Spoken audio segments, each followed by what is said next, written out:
The idea of intersectionality.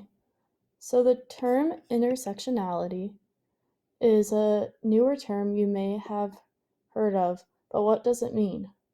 According to the lecturer in class, the definition of intersectionality is how different social relations link together to create different experiences.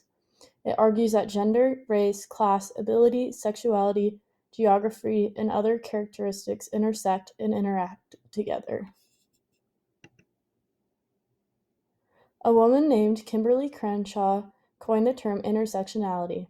According to her TED Talk, The Urgency of Intersectionality, she thought of the idea of intersectionality when exploring why Black women who have suffered violence and police brutality aren't as recognized as Black males' names who have suffered from violence. In the TED Talk, Kimberly Crenshaw states, "So, what do you call being impacted by multiple forces and then abandoned to fend for yourself? Intersectionality seemed to do it for me." I would go on to learn that African American women, like other women of color, like other socially marginalized people all over the world, were facing all kinds of dilemmas and challenges as a consequence of intersectionality, intersections of race and gender, of heterosexism, transphobia, xenophobia, ableism, and of all of these social dynamics come together and create challenges that are sometimes quite unique. But in the same way that intersectionality raised our awareness to the way that Black women live their lives, it also expresses the tragic circumstances which African American women die. So, this image is an example of the wheel of power.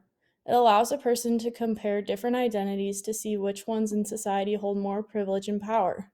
These are just a few examples of different identities on the wheel. I encourage you to pause the video and reflect on your own identities to see where you fall on the wheel of power.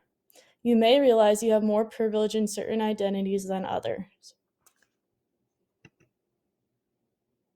So, what can you do? How can you be intersectional in your day-to-day life? First, you can acknowledge your experiences and identities are unique from others, and that's okay. Second, you can use correct terms and language when talking about your identities and someone else's. For example, knowing the difference between transgender versus transsexual. Third, realize which of your identities give you more privilege. Fourth, don't be afraid to learn and ask questions about other experiences and unique identities. And finally, fifth, be respectful to others when they share their own experiences.